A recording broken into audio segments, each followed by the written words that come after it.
नमस्कार मित्रांनो. गेल्या काही दिवसांपासून पुण्यात अत्यंत धक्कादायक आणि भीषण घटना घडत आहेत. नसरापूर प्रकरण, त्यानंतर पर्वती प्रकरण या प्रकरणांमुळे महाराष्ट्र हादरलेला असतानाच गुरुवारी आणखीन एक धक्कादायक बातमी समोर आली. एका बापानंच आपल्या 3.5 वर्षाच्या मुलीचे क्रूरपणे हत्या केल्याची. आपल्याला दोन्ही मुलांना जंगलात नेऊन संपवण्याचा या नराधम बापाचा प्रयत्न होता.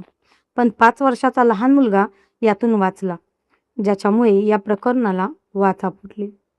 पोरानं दिलेल्या माहितीमुळेच या प्रकरणात आरोपी बापाला अटक करण्यात पोलिसांना यश आले. आरोपी बापावर त्याच्या घरच्यांकडून सुद्धा संताप व्यक्त केला जातोय. आपल्या मुलाला फाशीची शिक्षा द्या अशी मागणी आरोपीच्या कुटुंबियांकडून करण्यात आली आहे. पुण्याच्या जुन्नर तालुक्यातला आळेफाटा येथे घडलेले हे प्रकरण आहे. बापाने हत्येचा प्रयत्न केला असताना सुद्धा 5 वर्षाचा मुलगा त्यातून कसा वाचला आणि पोलिसांकडून आरोपी बापाला अटक कशी झाली, आरोपीबद्दल त्याच्या घरच्यांचं म्हणणं काय याची स्टोरी सांगणारा हा व्हिडिओ आहे. नमस्कार, तुम्ही पाहताय प्रो कॅपिटल मोटिवेशनल. बुधवारी 6 मेला जुन्नरच्या वडगाव आनंदगावचे पोलीस पाटील एका 5 वर्षाच्या लहान मुलाला घेऊन सकाळी आळेफाटा पोलीस स्टेशनमध्ये आले. तो मुलगा घाबरलेला असल्यामुळे सारखा रडत होता. जेव्हा आळेफाटा पोलिसांनी त्याला शांत केलं, त्या मुलाला विश्वासात घेऊन पोलिसांनी त्याची विचारपूस केली.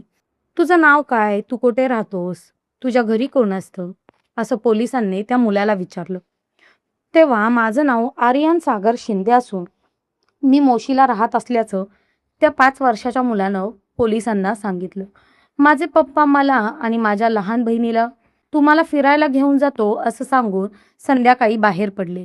त्यानंतर मला आणि माझ्या बहिणीला त्यांना एका जंगलात सोडून दिले आणि ते कुठेतरी निघून गेले. पप्पा आणि माझी बहीण कुठे आहेत हे मला माहीत नाही. नंतर मी रडत रडत रस्त्यावर आलो आणि हे लोक मला येथे घेऊन आले, असं आर्यन शिंदेने पोलिसांना सांगितलं. पोलिसांनी आर्यनला विचारून त्याच्या मोशीतल्या घरचा पत्ता शोधून काढला. नंतर पोलीस मोशीद आर्यनचे आजोबा सदाशिव शिंदे यांच्यापर्यंत जाऊन पोहोचले. पोलिसांनी त्यांच्याकडे त्यांचा मुलगा सागर शिंदे बाबत चौकशी केली. तेव्हा माझा मुलगा मंगळवारी संध्याकाळी मुलांना फिरायला घेऊन जाण्यासाठी बाहेर पडला. त्यानंतर तो दुसऱ्या दिवशी म्हणजे बुधवारी सकाळी 6:30 वाजता घरी आला. पण तेव्हा त्याच्यासोबत आमची दोन्ही नातवंडं नव्हती. त्यामुळे मुलं कुठं आहेत असं मी त्याला विचारलं. तेव्हा मी बालाजीनगरला दुसरी रूम शोधली आहे, दोन्ही मुलं तेथेच आहेत, त्यांचे कपडे घ्यायला मी परत आलोय, असं सागरनं आपल्या घरच्यांना सांगितलं. त्यानंतर मुलांचे कपडे भरून तो बॅग घेऊन घरातून बाहेर पडला, अशी माहिती त्याच्या वडिलांनी पोलिसांना दिली. 5 वर्षाचा आर्यन सुखरूप परत आला होता. पण त्याची 3.5 वर्षाची धाकटी बहीण हर्षदा कोठे हे कोणालाच माहीत नव्हतं. त्यात सागर शिंदेने आपल्या घरच्यांना मुलांना रूमवर ठेवल्याचं सांगितल्यानं सागरबाबत पोलिसांना संशय आला. पोलिसांनी सागर शिंदेचा शोध घ्यायला सुरुवात केली. तांत्रिक तपासाच्या आधारे पोलिसांनी आरोपी सागर शिंदेला वाकड परिसरातून ताब्यात घेतलं. तो एका चहाच्या टपरीवर निवांत बसला होता. पोलिसांनी त्याला ताब्यात घेतलं. दोन्ही मुलांबद्दल चौकशी केली.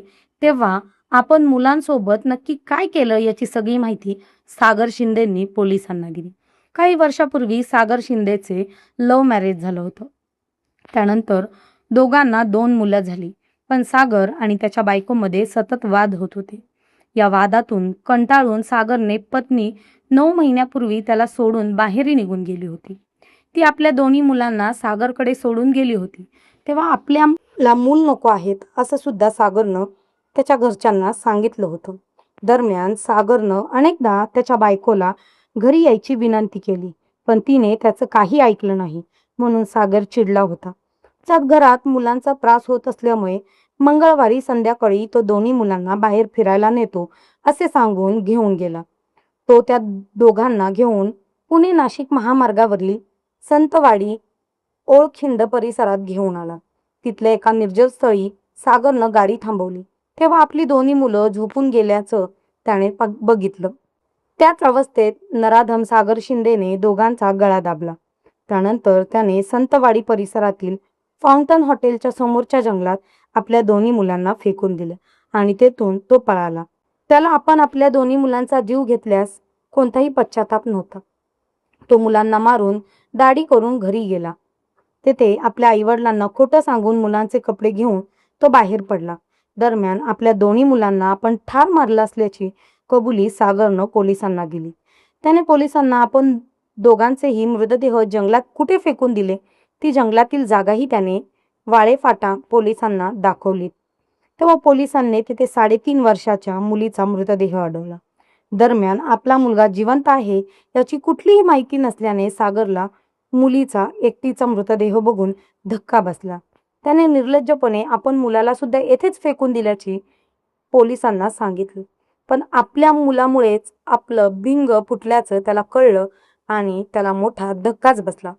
जुन्नरचे पोलीस उपाध्यक्ष धनंजय पाटील यांनी दिलेल्या माहितीनुसार त्यांचा मुलगा आर्यन हा खूप लहान आहे, त्यामुळे त्याला आपल्यासोबत काय झाले हे नक्की कळलं नाही. सागरनं त्याचा गळा दाबल्यानंतर तो बेशुद्ध झाला. त्यानंतर बुधवारी सकाळी जेव्हा त्याला शुद्ध आली तेव्हा आपण जंगलात असल्याचं पाहून तो घाबरला. आपले वडील आणि बहीण न दिसल्यामुळे तो रडत रडत जंगलातून वाट काढत पुणे नाशिक महामार्गावर आला. तेथे काही लोक हे मॉर्निंग वॉकसाठी आले होते. त्यांनी आर्यनला रडताना बघून याबाबत पोलिसांना माहिती दिली. आरोपी सागर शिंदे याचा सुद्धा स्वतःला संपवण्याचा प्रयत्न होता, पण त्याआधीच त्याला पोलिसांनी पकडलं, अशी माहिती उपाध्यक्ष धनंजय पाटील यांनी दिली. दरम्यान पोलिसांनी मुलीचा मृतदेह ताब्यात घेऊन तो पोस्टमॉर्टमसाठी पाठवलाय. सागर शिंदेने फक्त कौटुंबिक वादातूनच ही हत्या केली की यामागे आणखीन काही कारण आहे याचा पोलिसांकडून सध्या शोध घेतला जातोय.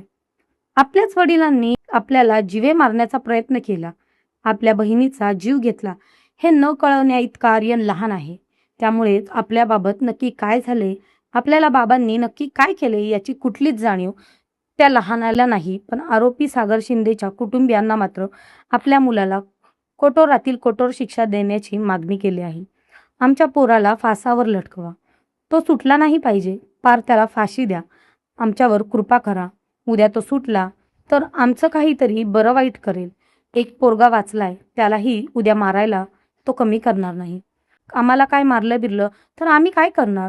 तो सुटला नाही पाहिजे. तो सुटल्यावर आमचा घात करेल. आमची विनंती आहे, त्याला फासावर चढवा, परत आमच्याकडे येऊ देऊ नका, अशी हात जोडून विनंती सागर शिंदेचे वडील सदाशिव शिंदे यांनी पोलिसांना केली आहे. दरम्यान जन्मदात्या बापाने पोटच्या 2 मुलांचा गळा दाबून हत्या करण्याचा प्रयत्न केल्याचा आणि त्यात चिमुकल्या मुलीचा जीव गेल्याचा या घटनेमुळे जुन्नर तालुक्यासह अख्खं पुणे जिल्हा हादरले. पुण्यातल्या या वाढत्या गुन्हेगारीमुळे मोठा संताप व्यक्त केला जातोय. सगळ्या प्रकरणाबद्दल तुम्हाला काय वाटतं याबद्दल तुमच्या प्रतिक्रिया कमेंट करून नक्की सांगा आणि अशाच माहितीपूर्ण व्हिडिओसाठी प्रो कॅपिटल मोटिवेशनला या यूट्यूब चॅनलला सबस्क्राईब करायला अजिबात विसरू नका. धन्यवाद.